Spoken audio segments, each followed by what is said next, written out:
Hello, my name is Jack. I'm a TA for LSAT Unplugged, and I'm very excited for today's conversation.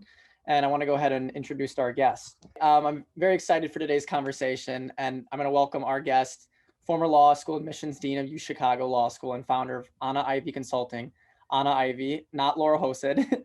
Anna, thank you for being here with us. And yeah, we'll go ahead and always a pleasure. Yeah, so I'd love if we could start off by having you introduce yourself and explain a little bit about your background and your journey up to this point. Yeah, Jack. So as you were explaining, I was Dean of Admissions at the University of Chicago Law School in a prior career. And before that, I was also a student at that same law school.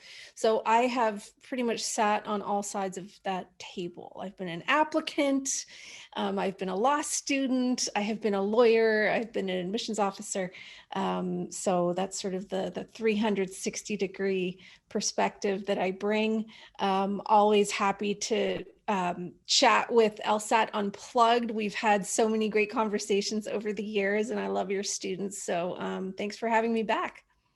Yeah, and I've seen both of those videos with Steve before, and they're both great. So I'm glad to be meeting with you and hopefully having a continuation of those conversations. Just a quick reminder for those listening, if you have any questions, feel free to drop them in the chat. I'll try my best to get to them when they pop up. But I thought it would be good to start off with some questions about you as when you were formerly as Dean of Admissions, and then eventually move on to more general law school questions that you do now Sure. with consulting. So just to start off, I thought if you could just give us like a brief explanation of like how the application review process worked at UChicago and what role the Dean of Admissions played in it. Like, does it go like amongst a panel, or does it kind of work from like one person reads it, then the next person reads it? Just kind of give a brief explanation of that. Look, every school has its own internal process, and even within a school, it can change from year to year. So I wouldn't try to sort of game that out too much as far as what's happening behind the curtain. But typically, a law school admissions office will have multiple readers that are reviewing the files. They're given certain criteria for what to look for, and they have a certain sort of grading system, I will call it, or some kind of metric that they're assigning for along different elements of their admissions review process. And then the Dean of Admissions sort of sits at the top of that admissions org chart. And ultimately, that's the person who reports to the Dean of the law school. And so ultimately, the Dean of Admissions is responsible for what's going on in that department and admissions outcomes. And certainly things can get escalated to the dean, and when there are sort of tricky situations, and then things can also get sort of pushed down to the Dean of Admissions. For example, if there's sort of a VIP applicant, somebody who has some kind of sort of pull with the law school or the university, you get a nice email or have a nice meeting with the Dean of the law school, and then you have what's called a flag on the file. And then internally that works differently at different schools too.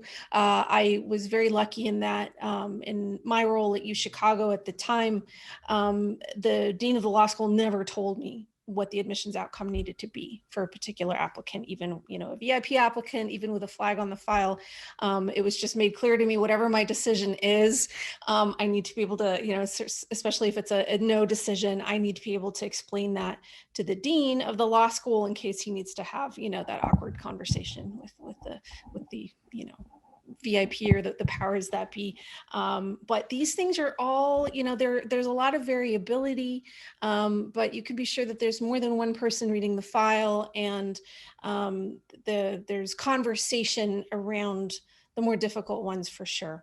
And they are being truthful when they say it's a holistic process. I think that can be overstated, and I think it can be oversold. I think some applicants take away from that like, oh, you can just write your way around numbers that aren't competitive. That's vanishingly rare. And so, you take that with a little bit of a grain of salt. The numbers still matter very much, but they will read the whole file.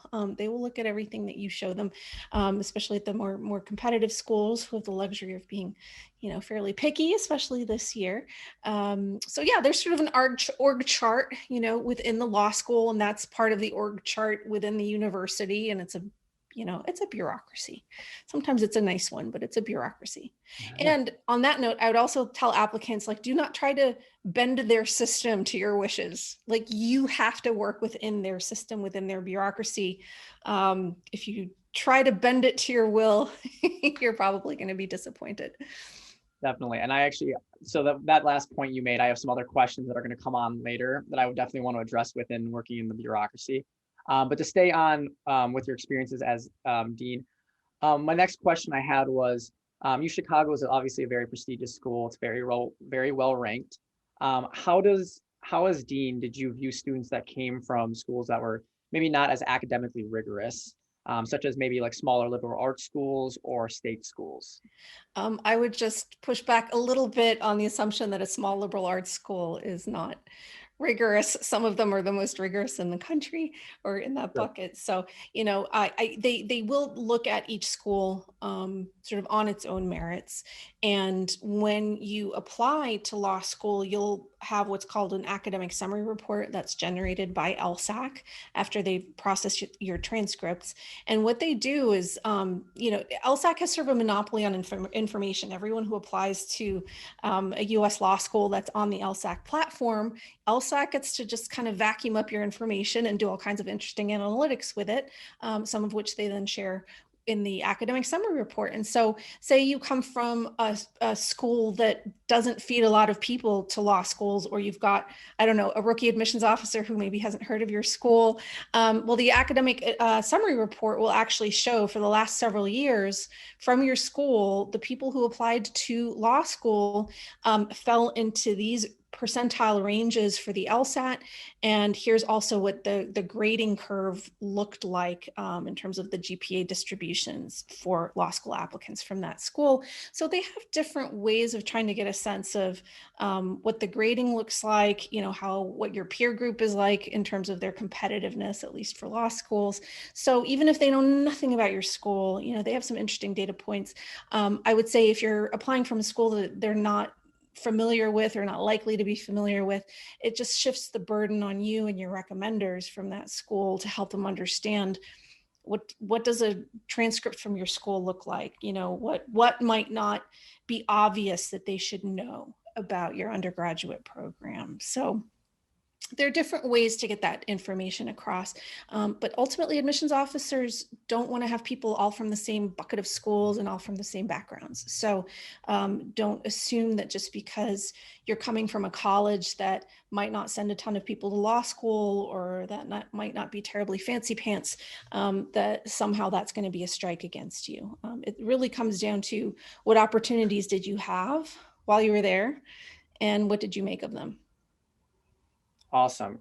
Great. Because that was more of a question that I formulated because I'm from a state school, and I'm really hoping that that's not going to have a disadvantage. Well, let's talk about that. So first of all, which state school? I went to University of Wisconsin. Yeah. Okay. I've heard of it. So with the state schools, typically they do have tougher grading than cough, the Ivies and some of those, some of what they would consider their peer institutions, for better or worse.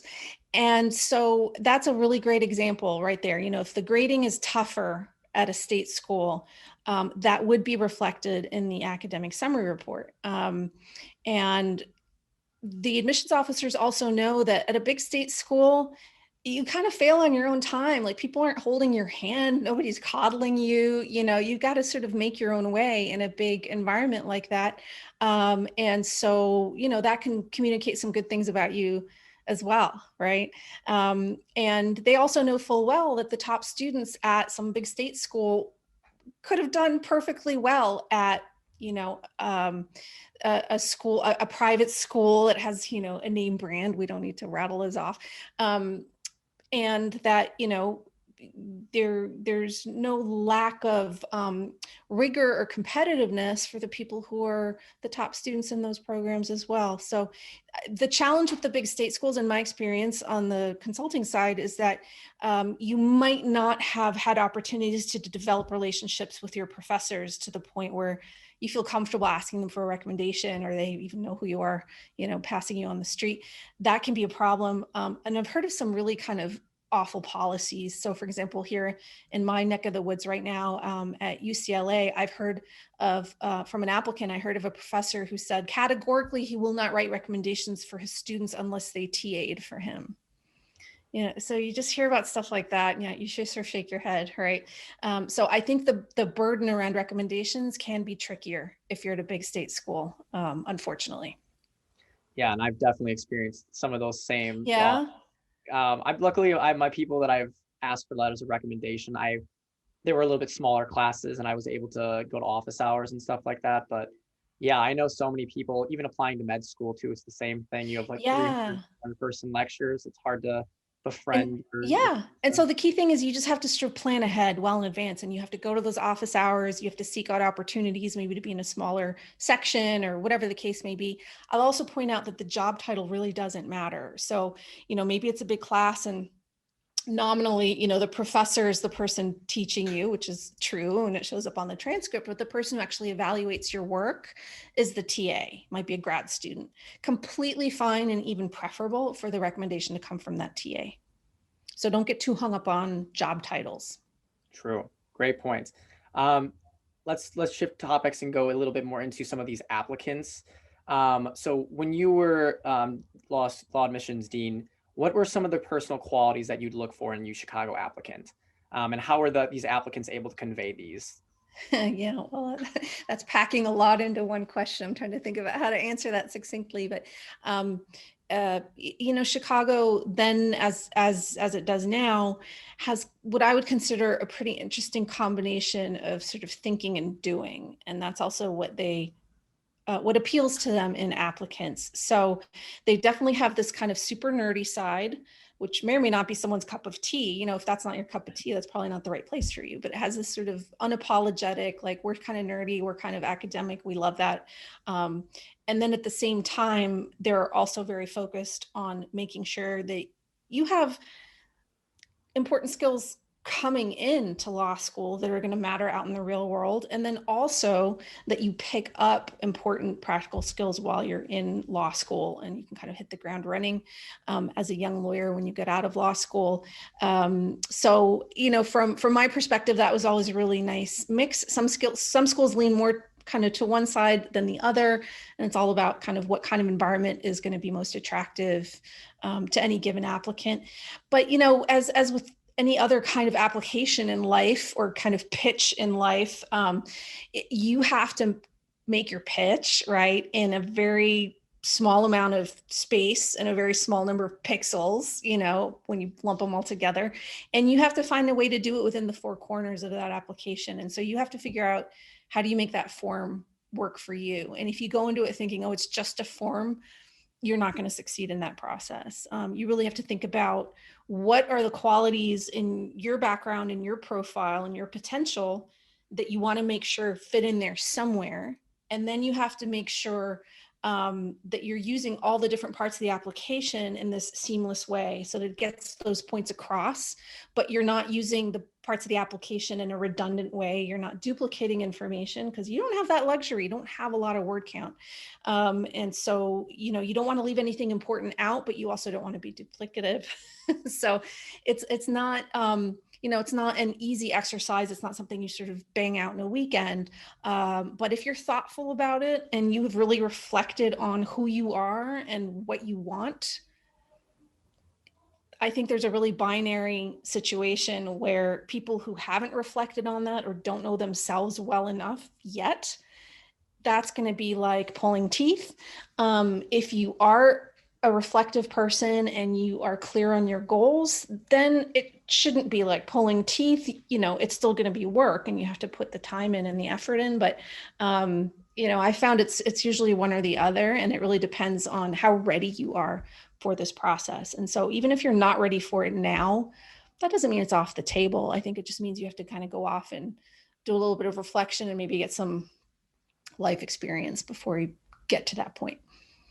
Yeah. So after hearing you say all these things, I'm very curious, like, what are some of your most memorable applicants that you remember coming across throughout your time there? Some of them I'm still in touch with. One of them I text with on a regular basis. I recruited him from University of Florida, which was an interesting experience because at a big Southern state school like that, their students tend to stay close to home. It's very hard to recruit them outside of their home turf, unless you're maybe one of 2 or 3 schools, not including us. And so, but yeah, I'm godmother to his twin girls. I mean, the admissions officers really get invested in the applications they read and the students who ultimately enroll. And they can get really invested even in the students that they can't make offers to. And I'm going to play those admissions officers the world's smallest violin because it's definitely harder for applicants, no question. But there is always a certain amount of heartbreak involved when you're an admissions officer at a selective school, or what's now called a rejective school. People do, schools that are in a situation where the numbers are such that they are turning people away by necessity. There's always some heartbreak, and you always kind of wonder about those students for sure. But absolutely, even when you're reading thousands of files, it sticks with you. Yeah, of these like applicants, did any of them have any like really memorable essays, or like what were the pieces of their application that really resonated with you? Yeah, well, I can't really go into specifics because all of that is confidential. And I'm sure you'd Fair. appreciate the same, right, from the people who read your applications. I will say that, and this, I hate to take it into a sad note, but actually last week,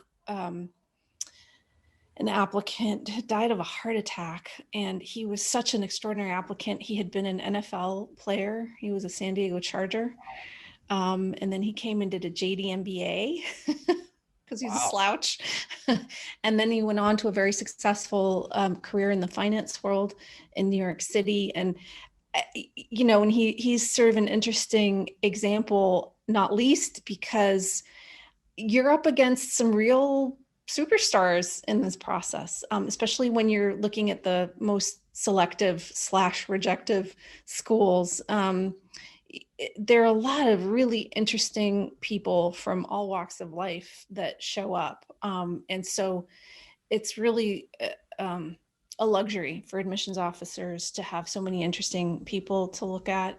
But I was always personally really moved by the first generation college students. First generation law, I don't, that's fine, but I don't find that particularly noteworthy. But first generation college who make their way to grad school, those were always really interesting stories.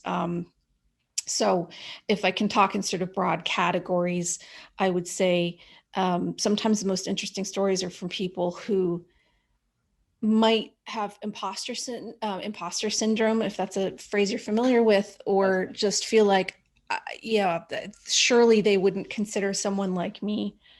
And I would say, don't be so quick to assume that. That's really nice to hear.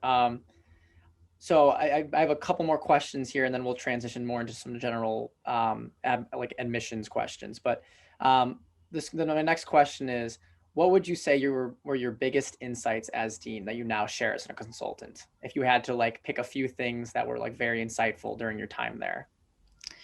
Yeah, I mean, first of all, I would say I don't think there's anything especially sort of magical about my time there. I think but I'm trying to really sort of focus on things that I think are true across the board for the different law schools. And I would say that what I came away with very quickly was that it's hard to tell your story in such a limited format. Now, the solutions are all in their hands, right? They could change the process up however they want. But I would say that, there are just so many ways that it can go wrong. And I would say one of the things that jumped out repeatedly was when you were looking at a college transcript and it was a bit of a train wreck. You could usually tell from a mile away that either that person was pushed into that particular college by their parents and didn't want to be there, or they were pushed into a particular major by their parents and they didn't actually want to be doing that major, or there was some kind of external crisis that happened. So nobody's fault. You know, you get sick or whatever, you have financial difficulties, any number of things. And instead of taking a leave of absence, you decide to try to muscle through, and then the wheels kind of come off. You see that a lot in the admissions, in law school admissions. And so you kind of wish you could hop in a time machine and go tell their younger selves, you know, be smart about why you're here, and who you're trying to make happy, basically, and what kind of environment do you need to be in to thrive. And that can mean different things in different circumstances and to different people, of course. And if you're running into trouble, ask for help. A lot of people don't ask for help for a number of reasons. There are usually people around you who want to help, but sometimes you have to kind of lift your head up, which can be awkward, right? And it can be hard. And then in many cases, I do think you're better off taking a leave of absence, go dealing with whatever needs to be dealt with, come back, and, you know, when you're back in fighting form, and try to protect your transcript, even if it drags things out a little bit. Definitely. All great pieces of advice. So one final question. What is one thing about UChicago that many people will not know simply by researching that school? That's a good question. And it's also testing, like, when's the last time I went to their website and, you know, researched them? Because I'm trying to think of what is not on there. I think they actually do convey quite a lot. I'd have to think about that, but here's a little factoid. I think it just came out yesterday. The above the law rankings for federal clerkships for the class of 2020 just came out. And I was very excited to see Chicago in the #1 spot. And this is per capita, right? So it takes into consideration class size. So when those rankings are by absolute numbers, they're not very useful rankings, because some schools are really big and some schools are really small, right? So you always want to look at per capita results. So yay, yeah, that was fun to read. If you care about federal clerkships, you know, you can go find stuff like that. So that was that's very interesting. That was the breaking news, were the new clerkship rankings. I'm sure a lot of people are going to be actually like really happy to hear about that, especially if they want to go into a federal clerkship program eventually. So yeah, and like, look, there's some nuance that's missing there that I think is worth investigating further if you're interested as an applicant in federal clerkships, because what it doesn't do is break out, well, was it district? Was it district level? Was it appellate? Was it, you know, Supreme Court even? You know, and so, you know, you want to dig in a little bit more if that's important to you. But in the aggregate, a federal clerkship is important to a lot of people, or something that they want to explore. So you know, there are a lot of rankings that I think are fall apart very quickly once you scratch the surface. But when a set of rankings is done in a thoughtful way, great. You know, that's just another resource for you as an applicant. Great. All right. So now to move on to some more general questions about admission, and we're going to start off with everyone's favorite thing to talk about in 2020, COVID. Yeah. So my first question is, how do you think COVID will impact this upcoming 2021-2022 cycle? I know this past cycle's been crazy with increased applicants, and I've even saw recently that like LSAT scores have been disproportionately higher than expected in certain ranges. So I'm just curious what you think about this next upcoming cycle. Yeah, so let's start with the LSAT piece of things, because I think that did drive a lot of what we're seeing this cycle. And admissions officers know this too. The top LSAT performers, scorers in any given admission cycle, sometimes they're in the cycle, sometimes they move out of that pool. It depends on the economy, other opportunities they have, but they come in and out. And so some years there are more people getting the really high scores, and then other years they're off doing other things. This cycle that we're still in, and that's about to wrap up, we saw a big spike in the top scorers. Whatever they were doing, they all came rushing back. And so for the people who scored 175 and above on the LSAT. And for those of you who haven't taken it yet, that's a really hard score. I'm sure LSAT and Plug can tell you more, but that population of people doubled over the year before, which is a lot. and for the people who scored 170 to 174, I think that was up something like 60%. Wow. So if you're in that band of high scorers, all of a sudden you have a lot more competition than you would have had even a year before. And what that means is that the top schools that are all trying to, attract those top scorers, they all of a sudden get to be a whole lot pickier. And that has ripple effects throughout the entire system, right? Top to bottom. So it was really a terrible year to be an applicant. It's a great year to be a law school. Where this is all leading is that not even the law schools have any idea what's going to happen this coming cycle. We all wish we had that crystal ball, but there's truly no way to predict. Are those top scorers going to kind of keep showing up? Are they going to be spooked by what happened this cycle? Who knows? I wish I had a good way to predict that. So the answer is I don't know, but I think it does, that what became very clear this cycle is when those top scorers all come back in droves, there's a fair amount of heartbreak on the applicant side. There were some people with amazing numbers, amazing backgrounds, and a lot of them were disappointed in their results, but that's also a function of expectations. And there, in some cases, I got the sense that there was almost a little bit of entitlement, like somehow I'm entitled to this spot at Columbia, or I'm entitled to get money from Michigan, or I saw that really rear its head. I don't think it was I don't think these were outliers. And so I would say manage your expectations and manage the sort of sense of entitlement, because you're not actually entitled to the spot at Columbia or the money from Michigan or whatever it is that, you had your heart set on.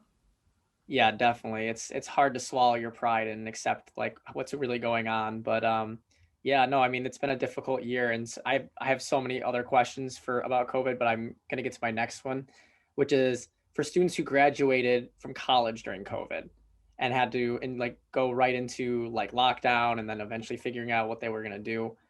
How do you think admissions officers are going to view those that weren't able to do that much during COVID?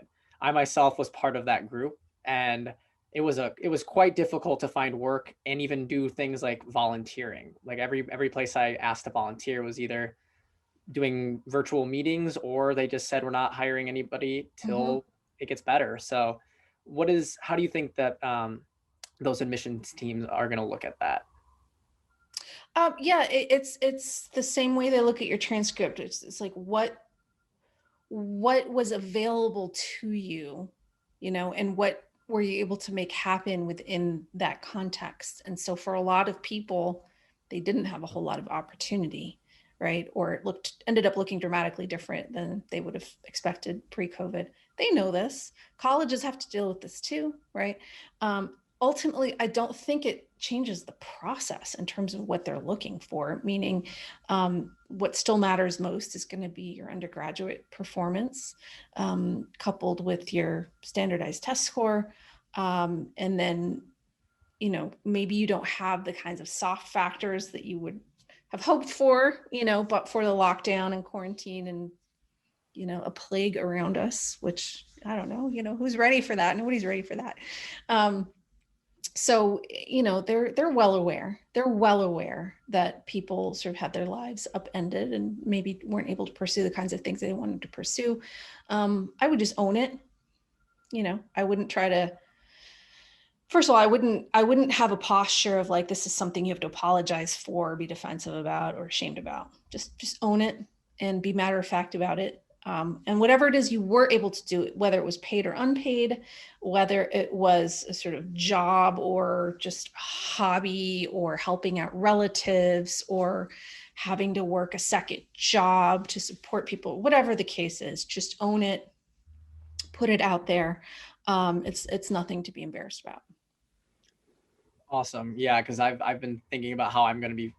For a while I was like, when I was reaching out to counselors, I was like, I feel so defensive about this. Like I'm really not the person that likes to take time off I know. or not be doing a million things, but like I was forced to do that, and I was like, how am I going to be able to like explain to them that I generally do want to do work and do want to like volunteer and all these things. So Yeah, I think in general, I'm glad you mentioned that, because I think in general, it's not going to serve anyone well as an applicant if they're defensive, if they have any kind of posture of defensiveness about anything.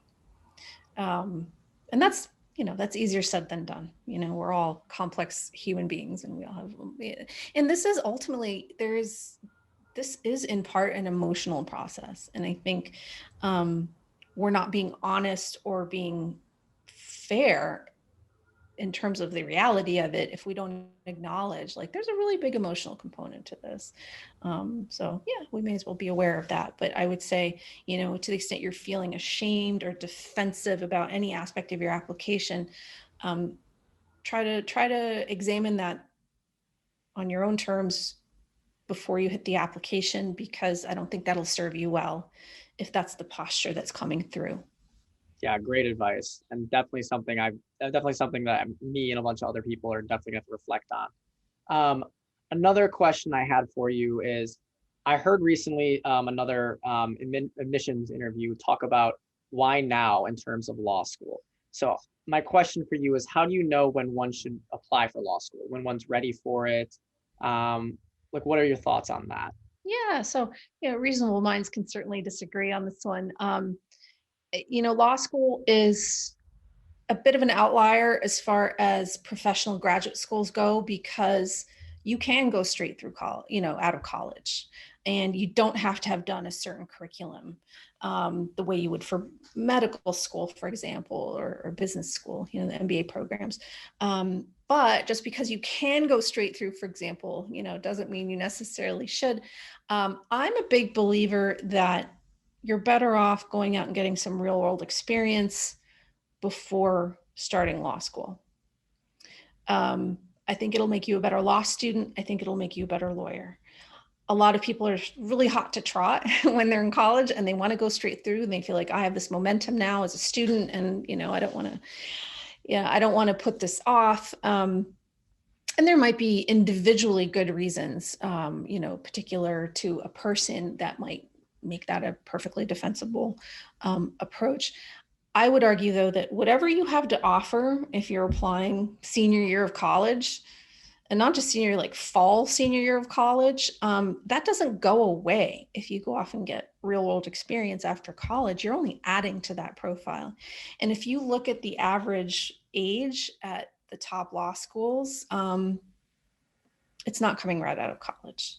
These people have been out doing things, and it just adds to your track record. But circumstances are everything, and it's all specific to the individual applicant. Sometimes, who could have foreseen last year, right? And if there are just no great options, fine, go straight through. But I would say, don't just assume you should go straight through. Really think about that. In my experience, often it's driven by parents. they keep coming up. And that's not always going to put you in the strongest position as an applicant. And for a lot of people, their most interesting and challenging work happens senior year of college. So if you're applying September, October, November of senior year, there's a whole chunk of your college experience that you're not applying with, right? When you're submitting your application, and there probably all kinds of academic relationships that you won't have as potential recommenders at that point either. So there might be some benefit to having your entire college experience be part of your profile when you apply. I think that's especially important if you got off to a rocky start in college, and then hopefully there's an upswing and you've sort of found your footing or rehabilitated your transcript. But, if you're applying fall of senior year, I would say, maybe you need to show them more of a college record on, where you're performing really well. Awesome. So I wanted to talk about a term I've heard that I know a lot of law school admissions officers use, which is called a splitter. I'm curious, I've heard a lot about what people generally, the generally common one that I hear about is high LSAT, low GPA, but I've never really heard as much about the opposing, which is the low Oh, LSAT, high GPA. happens And I'm all the sure there's a time. bunch of Yeah. people that do that. So, Yeah. what do you recommend to people that have low LSAT scores but high GPAs? You know, I with LSAT scores, you walk a fine line because if you think there's room for improvement, you should go out and retake it.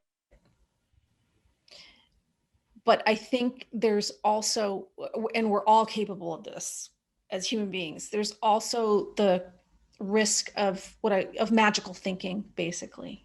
Like if I just keep retaking it magically, you know, the score is going to get better. And even though I wasn't happy with my first score, my second score, maybe even my third score, well, those were all just bad days. And I know that this fourth one is going to be better. And I've seen people put their lives on hold, sometimes for years, while they're sort of chasing this magical LSAT score that may or may not, you know, ever happen. And so it's a tough line to walk. Like, when do you say, okay, I'm stopping now with this LSAT adventure and I'm just going to apply with what I have?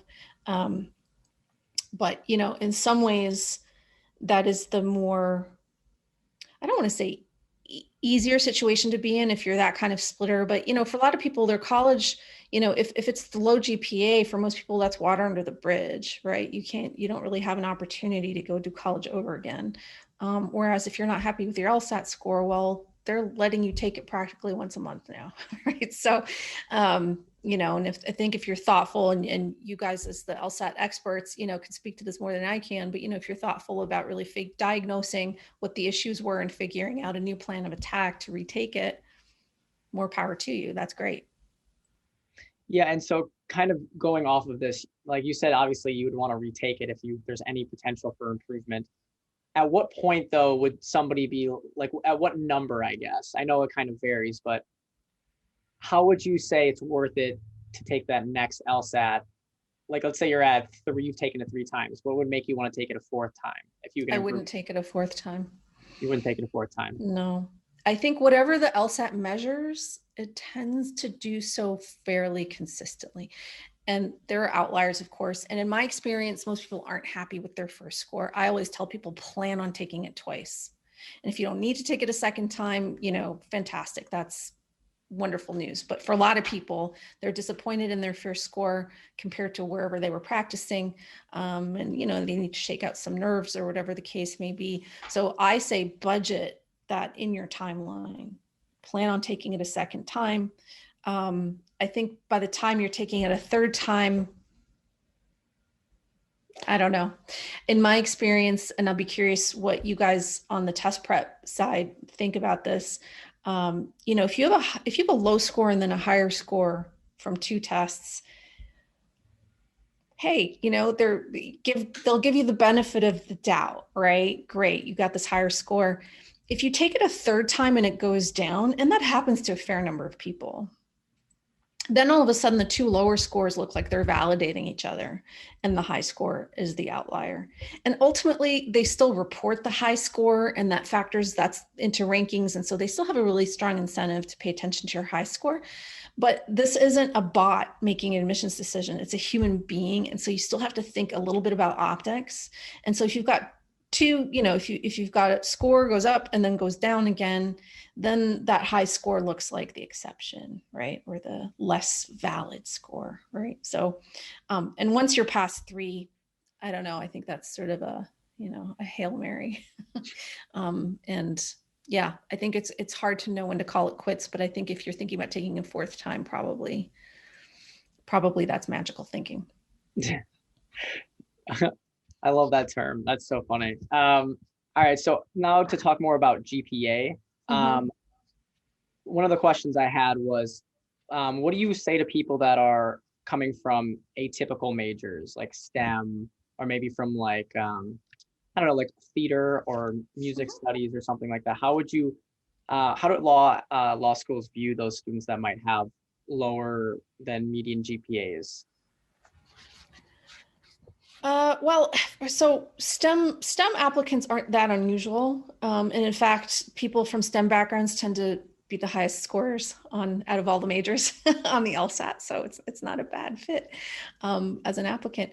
But STEM programs often get graded more harshly than liberal arts or humanities classes. Admissions officers understand that.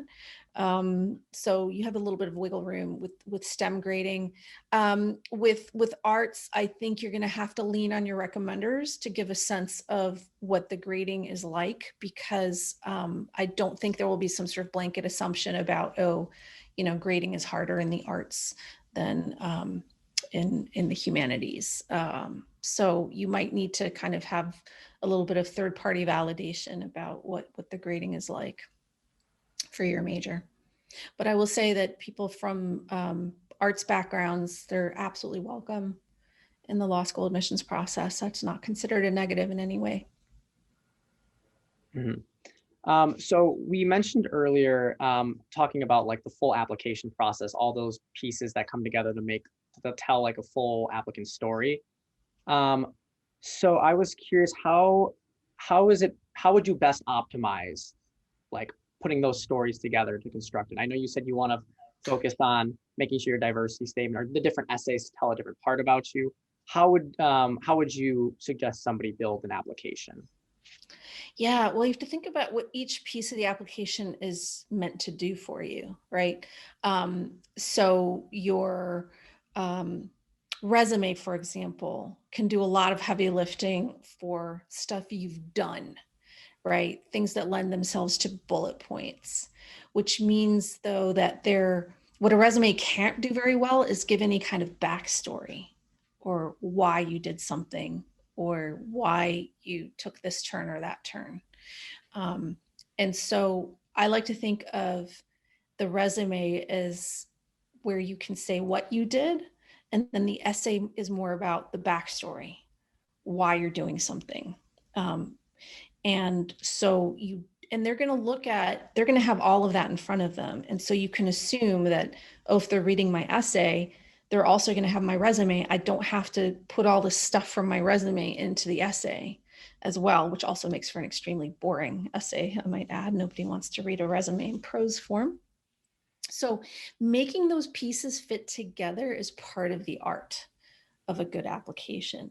And then there are things I would say of the different essays you write for a given application, start with the personal statement. And then you can figure out, okay, now that I know what has made the cut for these 2 pages double spaced, roughly, are there other important parts of my story that I think are really necessary to work in here in order to give an admissions officer, an honest and accurate understanding of who I am. And if there are other parts of you that didn't make it into those other parts of the application, very often they will invite an optional diversity statement. And when you think about a diversity statement, you want to think really broadly. So I've had a lot of sort of, well-to-do white dudes say, well, I have nothing to say for a diversity statement, but maybe you have, I don't know, 6 siblings, or, you experienced mental illness in your family, and that really shaped how you interact with other people, and could very well influence how you view legal problems and want to function in the world as a lawyer. You think really broadly about diversity. What are parts of your life experience that are going to give you an interesting perspective in the classroom that you can share as a student? And then what's going to make you an interesting or effective lawyer? What are those life experiences? It doesn't just have to be sort of a status, like I'm this ethnicity or I'm X, Y, or Z. It can just be about, these are experiences you've had, regardless of some of these other aspects of diversity. So you can kind of, I would say, really reflect on what some of those stories might be. Sometimes when people think, oh, I don't have a diversity statement to write, and then they show you a first draft and you nearly fall off your chair because it's really interesting. And so doing that kind of brainstorming, even if it's just doing it by yourself, is really important before you sit down to write, or before you make any assumptions about, oh, I have nothing to say on this topic. Yeah, similarly to what we've been saying, I'm curious, this is all kind of sounding like storytelling, or like Mhm. giving like more about your background in like a compelling way. So like what role do you think storytelling really plays in a personal statement? It's essential. It's essential. If you write sort of the 5-paragraph essay structure that you learned in English class in high school, I want to take a stake and drive it through the 5-paragraph structure until it's dead. That is not what you want to use here. You are telling a story. It is a narrative style of writing. So you're not going to have an introduction and then supporting paragraphs and then a conclusion that kind of reiterates everything you just said. First of all, you don't need that for a 2-page essay. They're not going to forget what you said in the previous page, right? But more importantly, if it's a narrative, it has a beginning, a middle, and an end, and that's how you're structuring something. And this goes back to Aristotle, basically, meaning what beginning, middle, and end actually means in practice is that there's some kind of change that happens. Something changes in the middle of your story, so that who you were at the beginning is not who you were at the end. And that could be about your professional goals. It could be about a really important personal experience. You can apply that to anything, any kind of story. But the point is, there's this arc where something happens in the middle. There's change. And that's how I would think about how you structure your essay. And these are short. I mean, 2 pages double spaced is very little room to work with, actually. And so sometimes a lot of applicants struggle with getting the story into that container.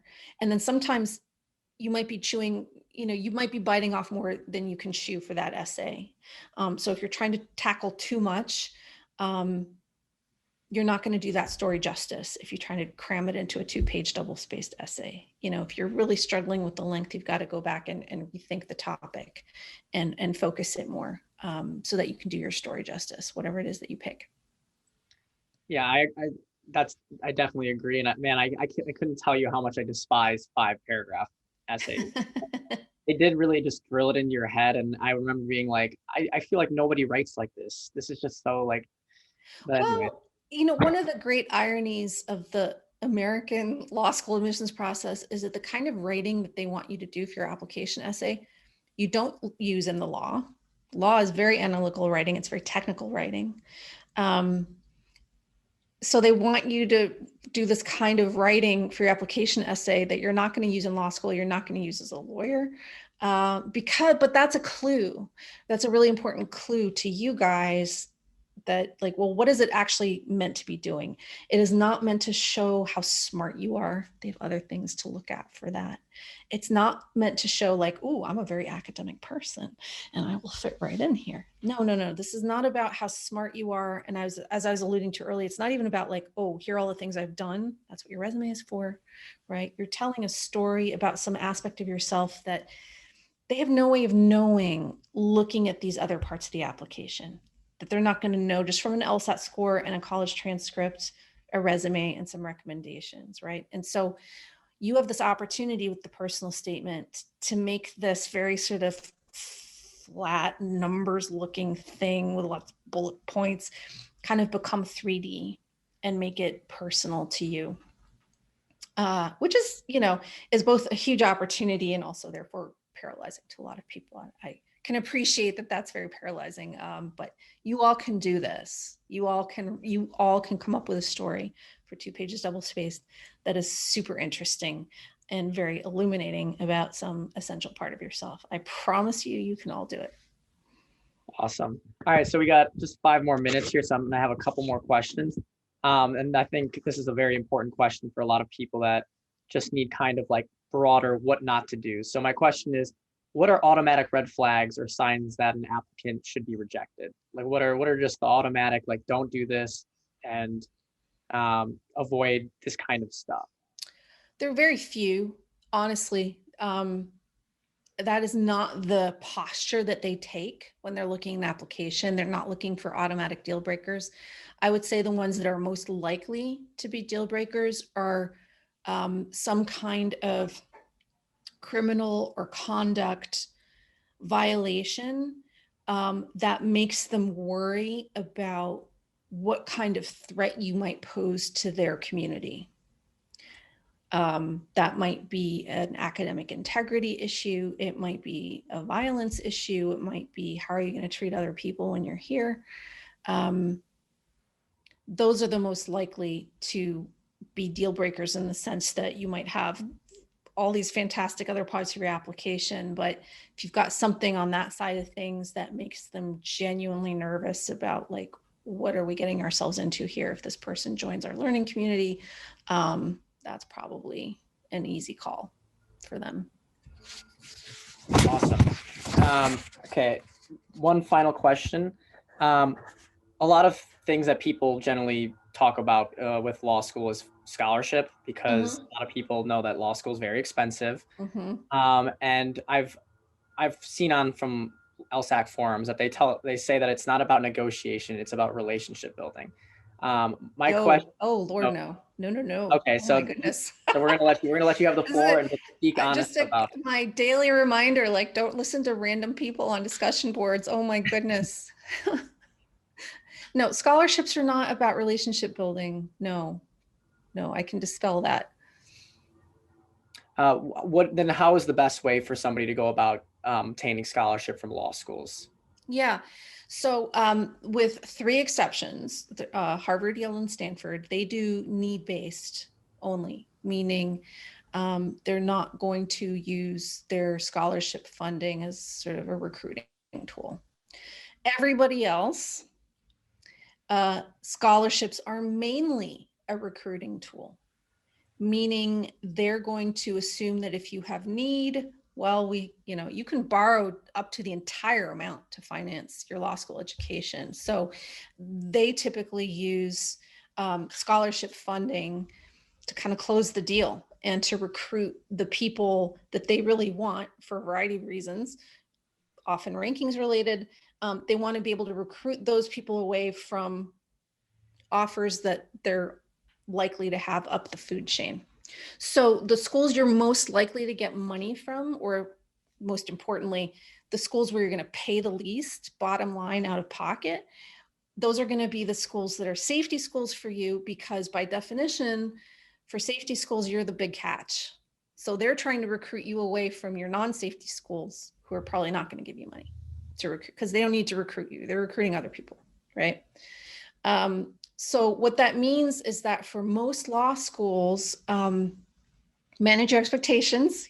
And even if you think you're a catch for a school, they've got a lot of things internally that they have to manage with what their final roster of students looks like. So, I would not get too emotionally invested in sort of, their scholarship offers some kind of assessment of my worth to them.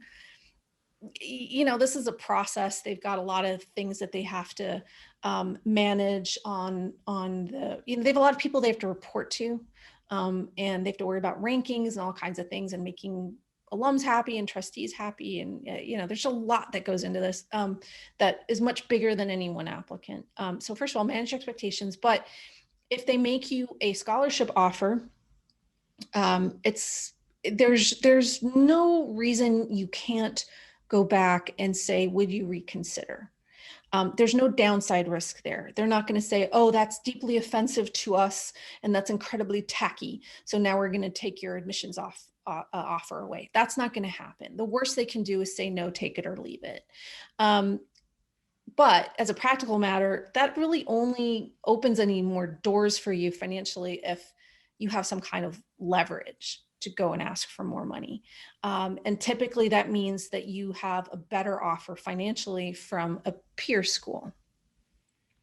Chances are, as I was saying earlier, you probably do have better scholarship offers from your safer schools, but keep in mind how that whole structure works. They know that you're a bigger catch for the safer schools, and they know that they don't have to necessarily match that offer to lure you away if, they consider themselves, higher and mightier in the great food chain of law schools. At the end of the day, though, only you get to decide what law schools are worth it to you at what price point.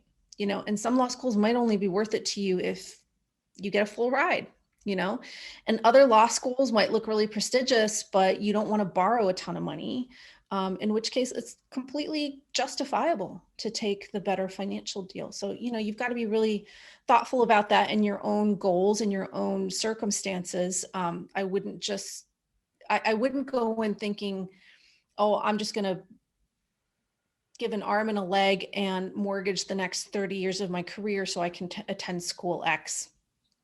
You owe it to yourself to put some more thought into what those trade-offs are among different schools. Awesome. Well, very wise words. And we're at the top of the hour. So I just wanted to say thank you so much for this conversation. Thanks for I learned a having lot. me. I'm sure everybody else did. And yeah, thank you. We appreciate it. All right. It's great to see you as always. Lovely to be chatting with LSAT Unplugged. I think this is the first time I've done one of these without Steve, your fearless leader. So it's very exciting that he's got some new folks on his team. It's very nice to meet you all.